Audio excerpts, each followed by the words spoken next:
La lógica. La lógica es una disciplina que se encarga de estudiar los modos de razonamiento, los argumentos válidos para fundamentar, inferir, sacar, deducir proposiciones lógicas. Vamos pues a ver teoría de conjuntos y conectores lógicos. Primero hablemos de la teoría de conjuntos y vamos a hablarlo a través del mapa mental sobre conjuntos. Este mapa mental va a expresar las clases de conjuntos, la presentación y las operaciones. La clase puede ser universal, subconjunto o vacío. La presentación sea por extensión o por comprensión. Las operaciones bien pueden ser la unión, la intersección, la diferencia, el complemento o la diferencia simétrica. Ahí se resume lo que es la teoría de conjuntos. Vamos a un ejemplo. Vamos a tener los conjuntos de libros de teología, libros de filosofía, libros de literatura y diccionarios. Los libros de literatura, los libros de filosofía, los libros de diccionarios y los libros de teología. Este es el esquema que representa todos estos libros. De aquí podemos deducir las siguientes preguntas. Entonces, de acuerdo con ese diagrama de B, vamos a preguntarnos si los libros de teología equivalen a las Biblias, si las Biblias están contenidos en los libros de teología, si los libros de teología están contenidos en los de filosofía y si el conjunto vacío está contenido en los libros de literatura universal. Listo. Entonces miremos. De acuerdo con el diagrama de Venn, entonces, ¿los libros de teología igual a las Biblias? No, pues encontrábamos que los libros de teología tenían adicional a las Biblias temas de teología fundamental, moral y otros temas. Vamos a preguntarnos si las Biblias están contenidas en teología. Sí, acabamos de hacer esa deducción. Ahora miremos las otras dos preguntas.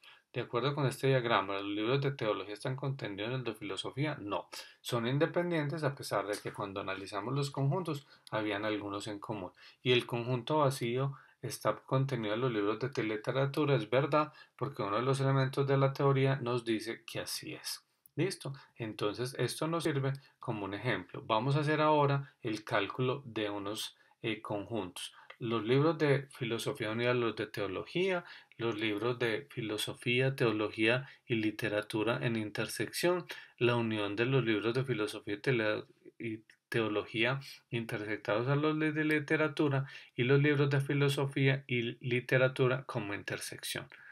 Entonces miremos cómo calcularlos. El desarrollo. Filosofía, unión a teología, es el consolidado de todos los libros que están en los dos subconjuntos, mientras que la intersección entre filosofía, teología y literatura solo nos da la opción de un texto. ¿Listo? Ahora miremos cómo nos da con la unión de los libros de teología y filosofía intersectada con los de literatura para un total ya de 4 textos, y la intersección de filosofía y literatura nos da. Vamos ahora a hablar el tema de los mapas mentales sobre la lógica proposicional. Entonces, una lógica proposicional la vamos a presentar de la siguiente manera. Este es el mapa mental que tenemos, donde vamos a hablar de usos, proposiciones, principios, conectores y cuantificadores. Los usos pueden ser para hacer tablas de verdad o un lenguaje simbólico. Las proposiciones pueden ser simples, compuestas.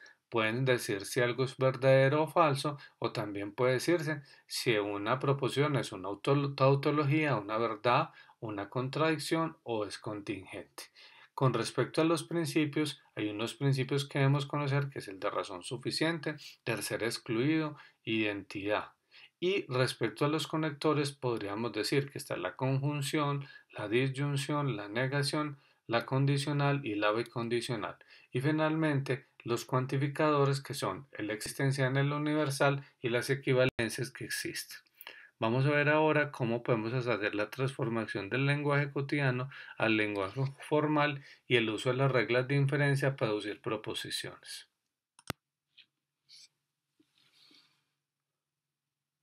Ahora veremos unos ejemplos sobre esa transformación.